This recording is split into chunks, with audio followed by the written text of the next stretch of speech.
And did you deliberately choose that frame? Yeah. Okay, all right, that's fine. Then, yeah, no, it's no problem, as long as it's deliberately chosen. Yeah, that works, okay.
Welcome to the Cittaviveka Sunday evening guided meditation.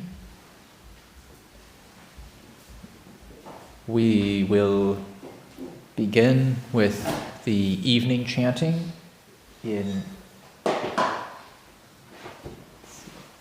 evening chanting in English on page 19 of the dark brown book and we'll go through the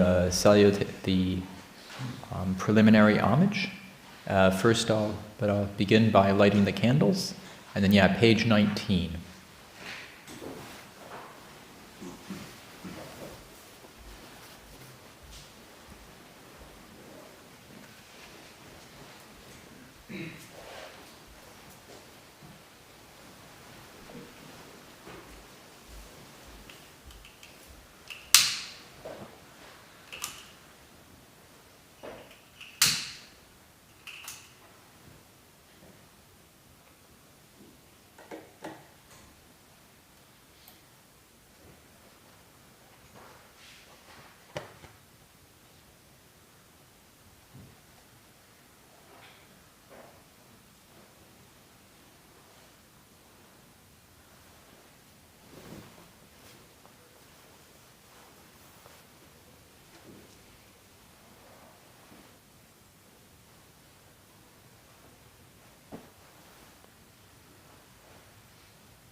To the Blessed One, the Lord who fully attained perfect enlightenment, to the teaching which he expounded so well, and to the Blessed One's disciples who have practiced well, to these the Buddha, the Dhamma, and the Sangha, we render with offerings our rightful homage.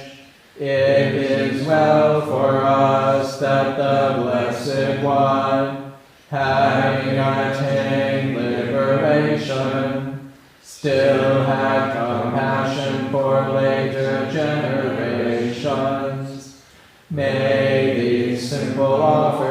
be accepted for our long-lasting benefit and for the happiness it gives us. The Lord, the perfectly enlightened and blessed One, I render homage to the Buddha, the Blessed One.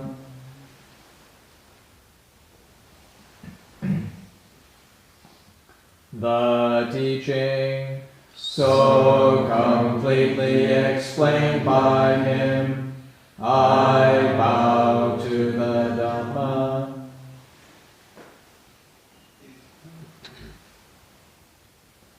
The Blessed One's disciples, who have practiced well, I bow to the Sangha.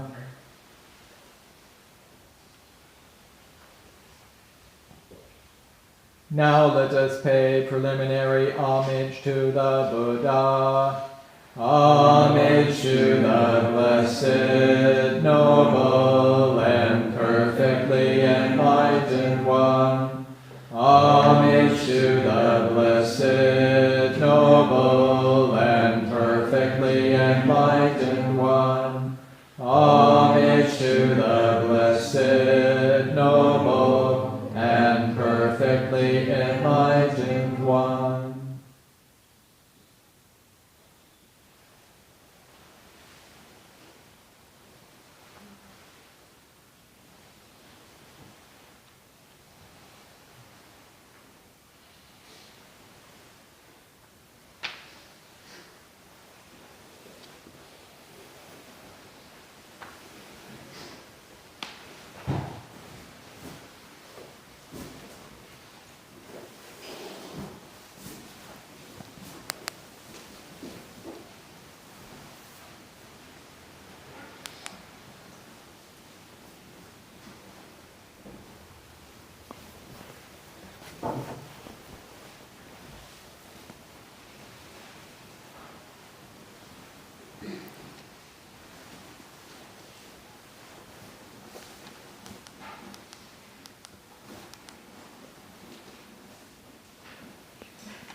Finding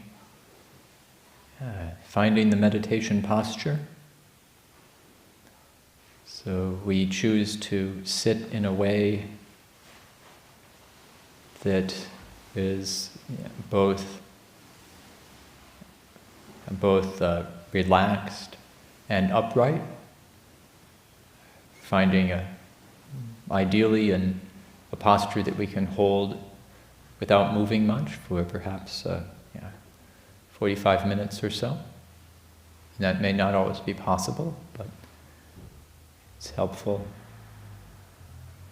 Yeah, we're not striving for it's better to pick a posture we're not striving for an ideal posture like a full lotus or something. Just what we have, what we can stay with is good enough. So just checking that we are neither leaning too far forwards nor too far back. And then beginning by feeling the sensation of the ground on the feet or the buttocks.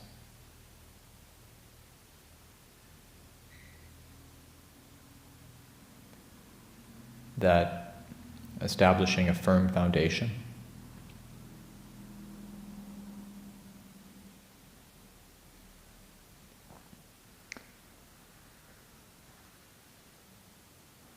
And then paying attention to the spine rising up from that firm foundation and up to the crown of the head.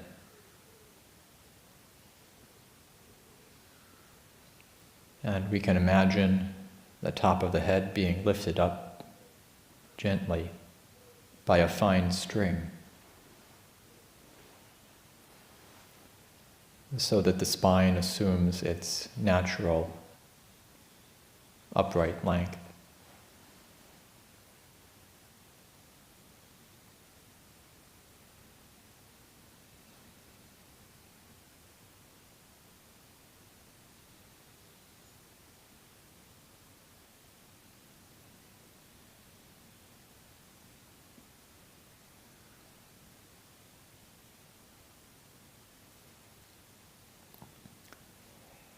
And then, starting with the crown of the head, we can gently bring attention down through the body, relaxing any tension that we find. So relaxing tension at the crown of the head, forehead, eyes, face, jaw,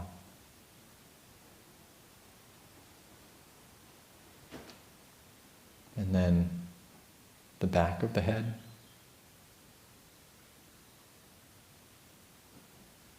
and the neck.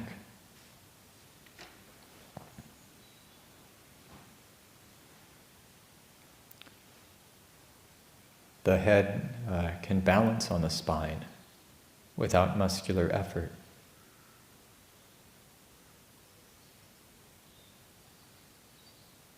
And just allowing it to do so.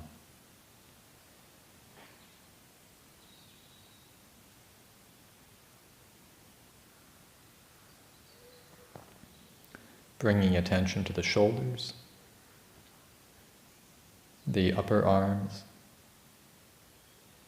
the elbows, the lower arms, and the hands.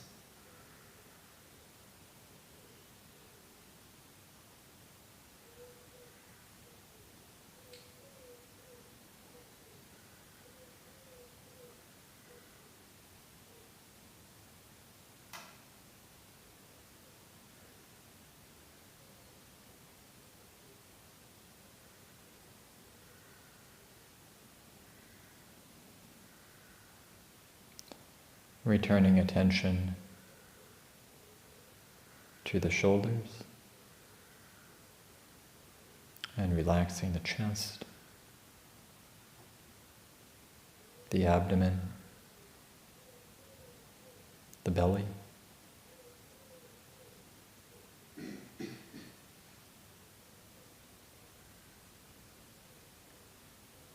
Letting attention flow down the back.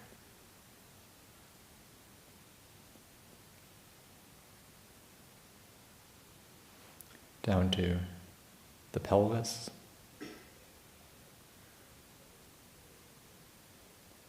the hips,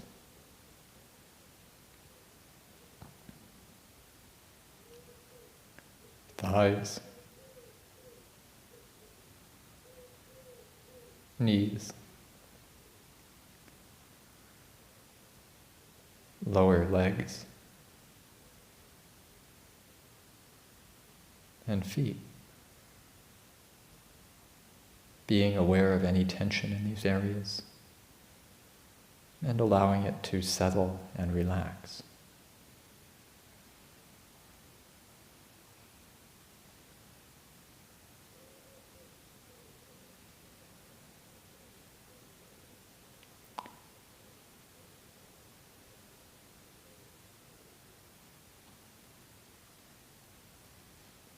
We can then bring attention to the whole body.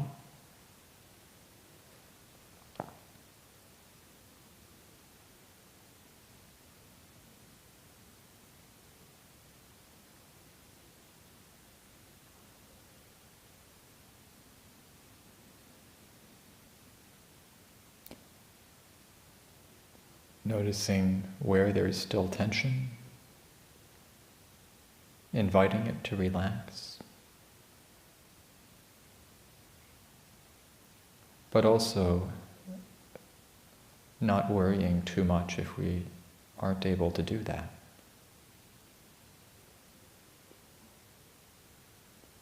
Sometimes it's we can't find the place to let go of that holding. And that's okay.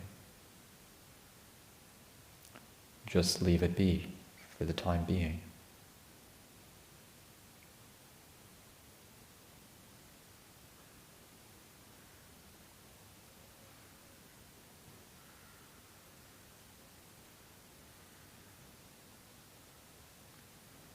And now bring attention to the experience of in and out breathing.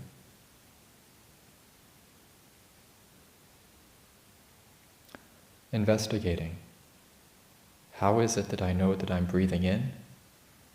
How do I know that I'm breathing out?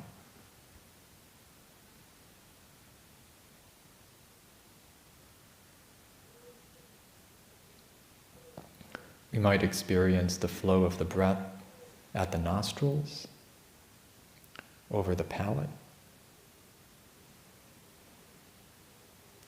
the rise and fall of the chest, the expansion and contraction of the abdomen or belly. Being aware. What is it like breathing in? What is it like breathing out?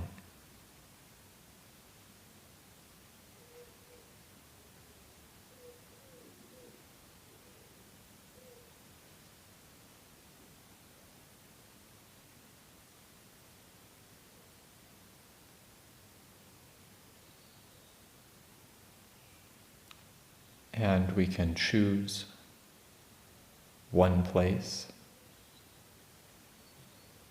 that is particularly, where the breath feels pleasant, where the breath is easily noticed. And we can choose to decide on one way of being aware of the breath. And then as a means of settling the mind, we can decide to stay with attention here for the next 5 minutes. And when attention wanders, gently bring it back to this simple experience of in and out breathing. And so we can practice like this for the next 5 minutes.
If the mind has wandered, gently bring it back to the experience of in and out breathing.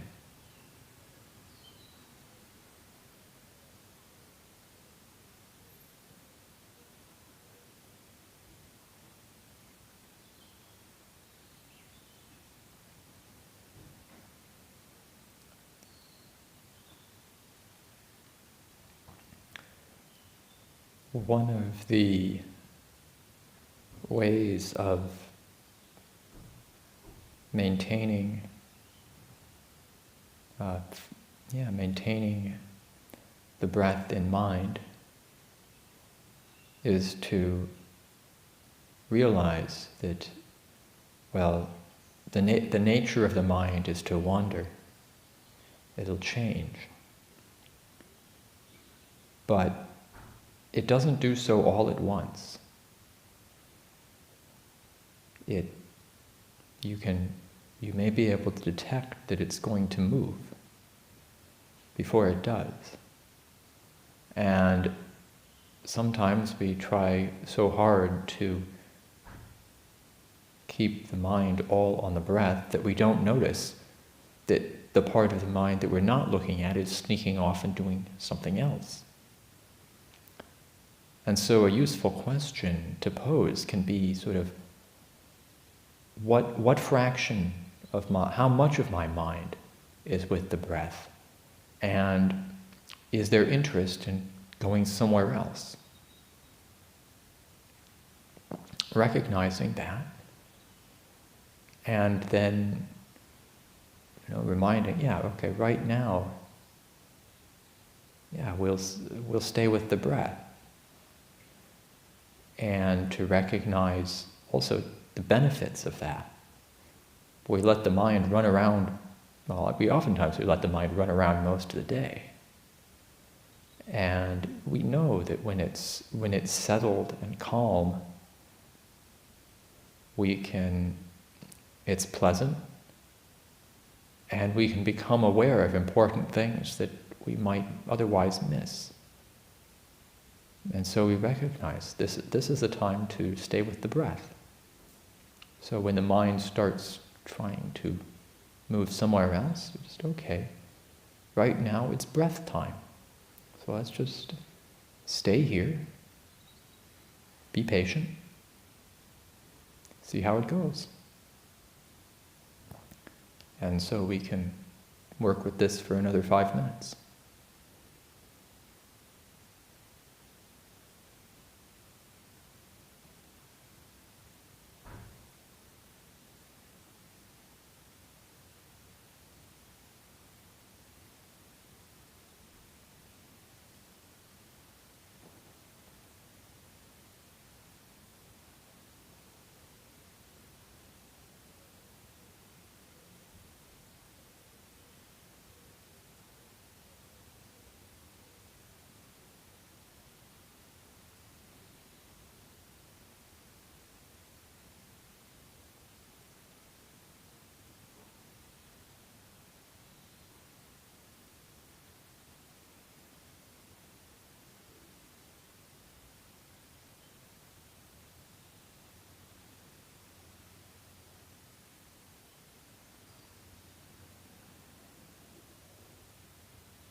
The mind has wandered, gently bringing it back.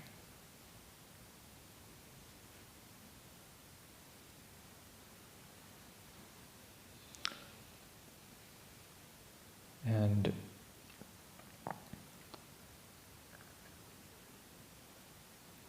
it can be helpful. Sometimes it's useful to focus on one particular aspect of the experience of breathing. Other times it can be useful to expand attention to the entire experience. The breath coming in, the breath going out. And there's the physical experience of breathing in and out. And this physical experience occurs primarily in the parts of the body that move during the breathing process. But there's also the energetic experience of breathing. Prana or chi is one way to look at this. When we breathe in, the whole body energizes, enlivens, brightens, rises up. And when we breathe out, the whole body settles, soothes, relaxes.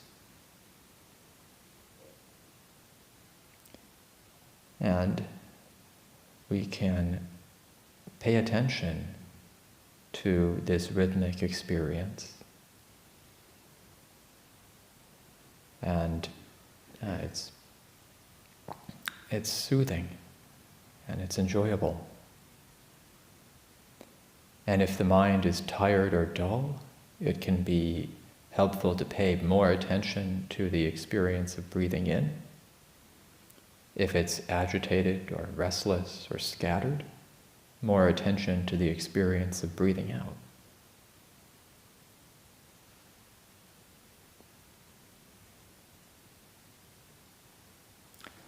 And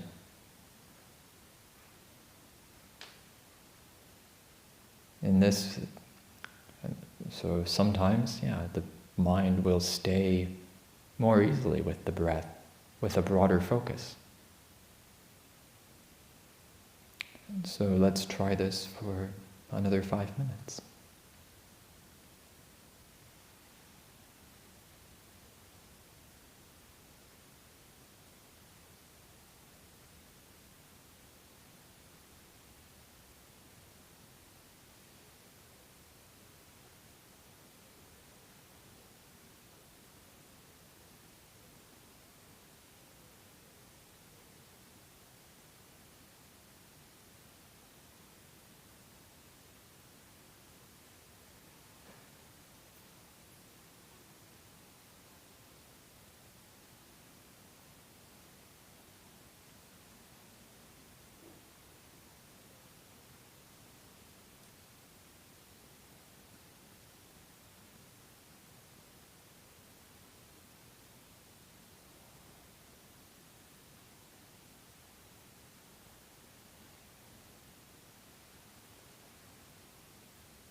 If the mind has wandered, bring it back to the experience of breathing in and breathing out throughout the body.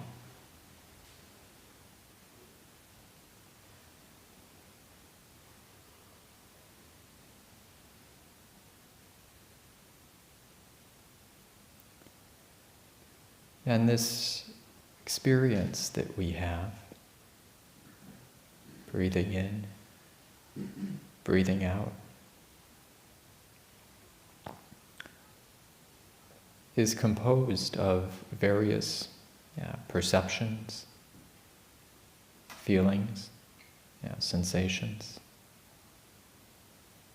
No, in meditation, it isn't always helpful to try to split these apart, but just to recognize that there is this experience that occurs with breathing in and breathing out.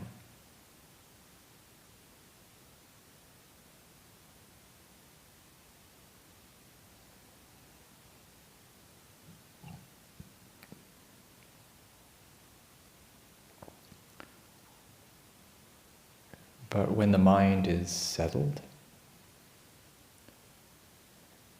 we may be able to discern that these perceptions, feelings, sensations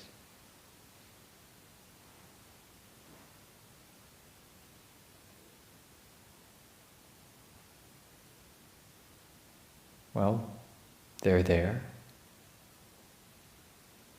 But there is a space or a spaciousness there as well.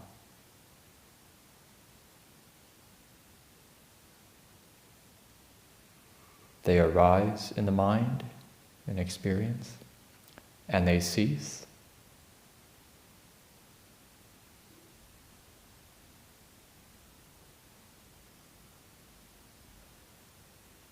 And when they cease,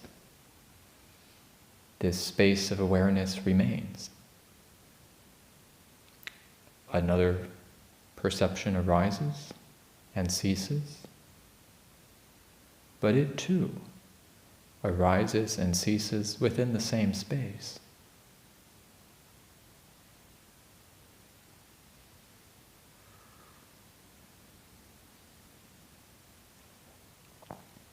With the breathing,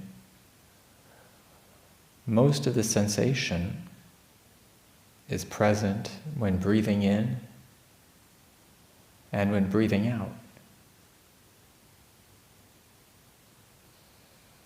When we've breathed in all the way,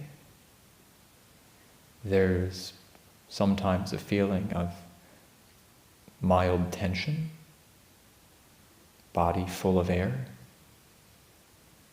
But especially after the out-breath,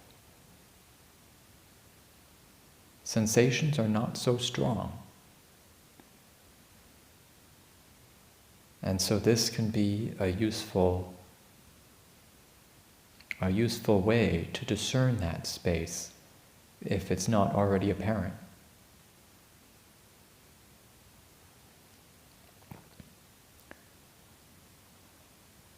And to the extent that we are aware of the space around our experience, we are not overwhelmed by experience, because there's still the space.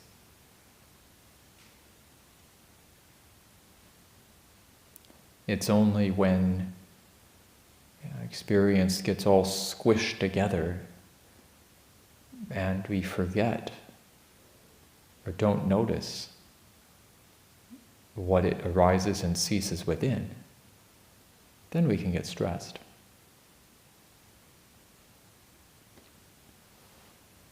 So we can, so if you're ready, you can, investigate not just the experience of breathing in and out, but the space. And it's a metaphorical rather than a literal space that the breath arises within and ceases into. So we can practice like this for the next 5 minutes.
So again, if the mind has wandered, bringing it back to the experience of in and out breathing.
To the extent that we can find and experience this space in the mind, it can be useful to reflect. Is this me? Is it mine? Do I own this? Is it personal?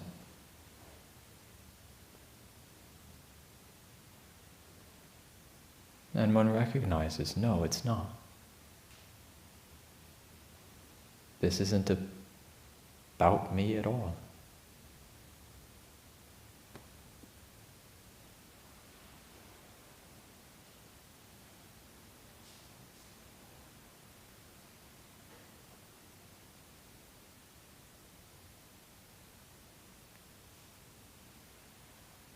can't quite define what it is, but an aspect of nature. Seems more like that than something I'd put on my resume.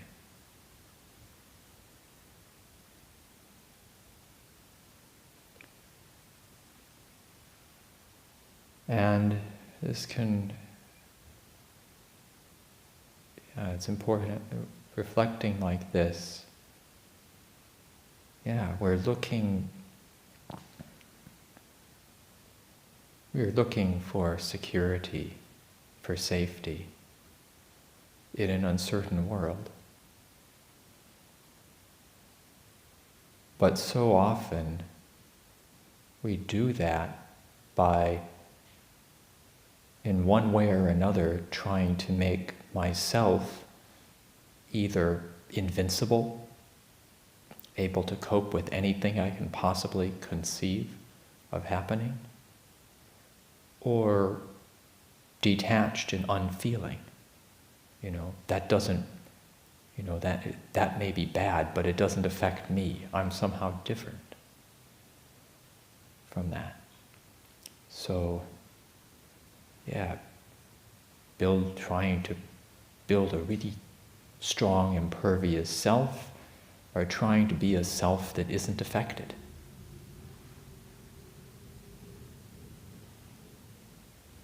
Neither are good strategies.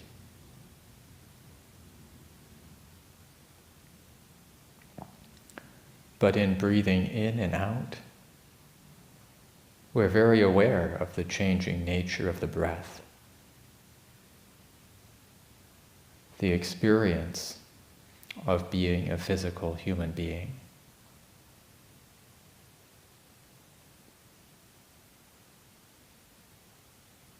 And yet, there's also this experience of can't quite name it, but mental space surrounding the whole thing.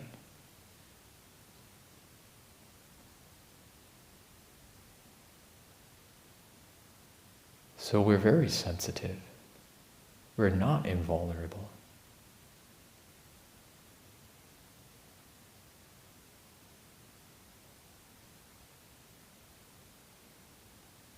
But that space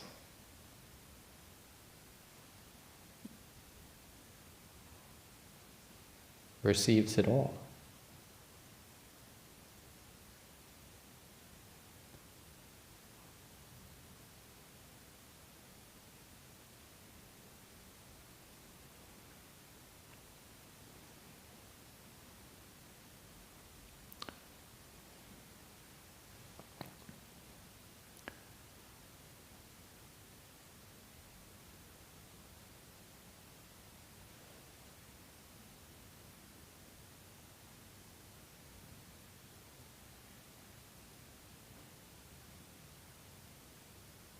And again, these teachings are to be experienced, each one for themselves. You can't logic this out.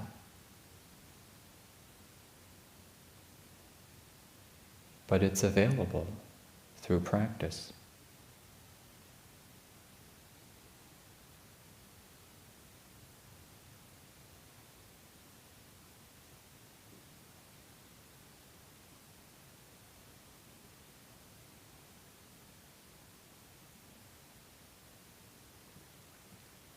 And so, these are the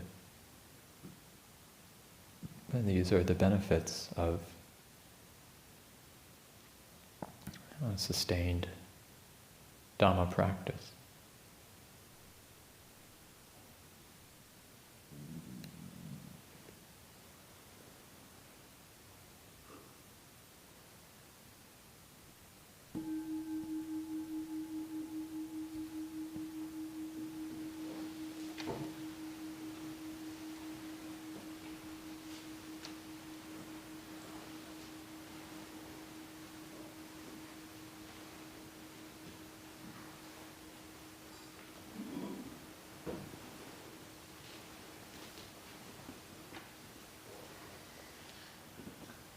So we will close the evening with the suffusion with the divine abidings in English, and that is on page 43, I believe.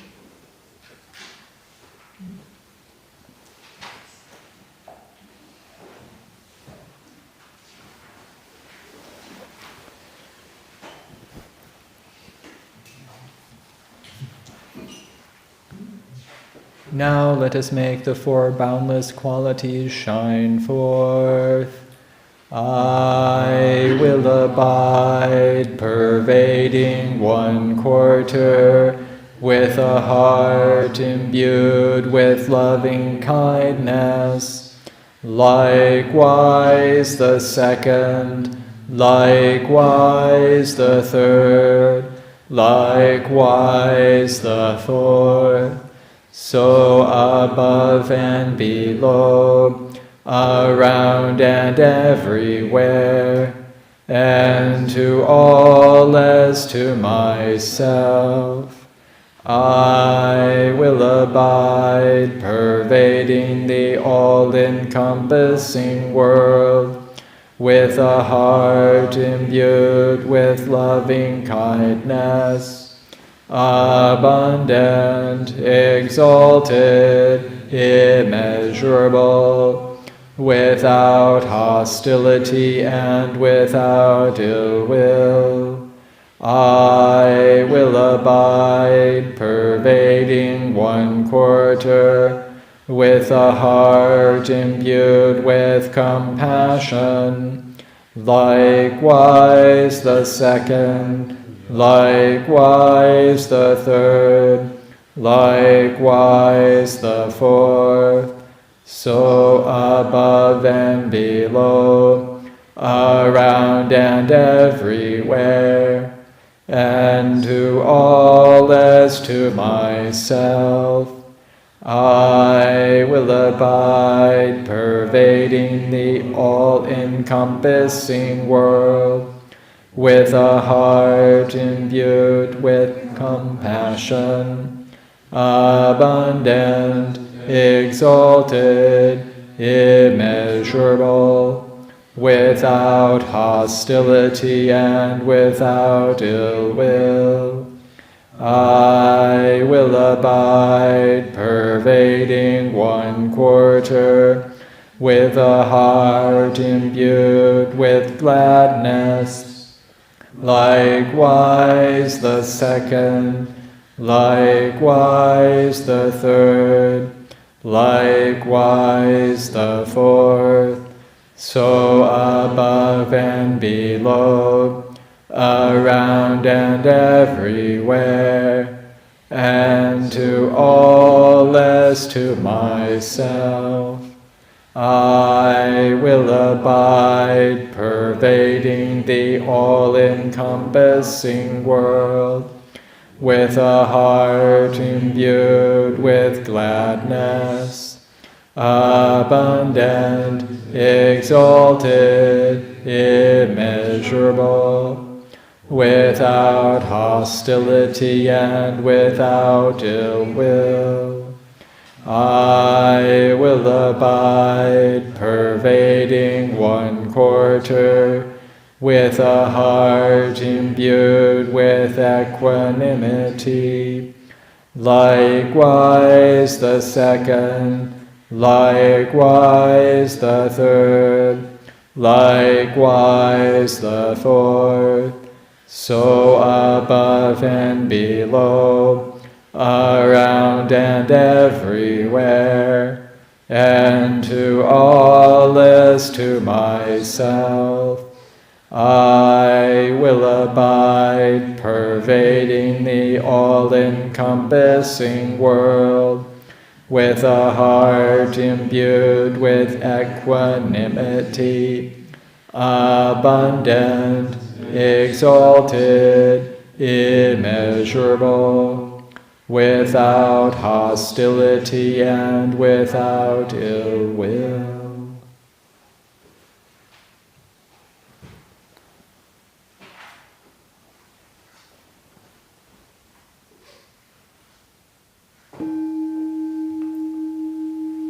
closing homage in English.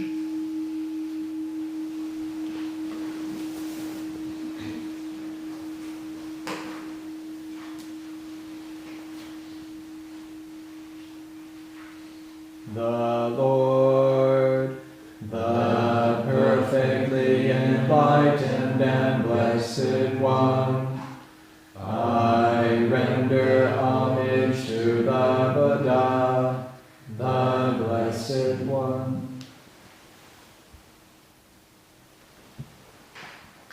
The teaching, so completely explained by him, I bow to the Dhamma.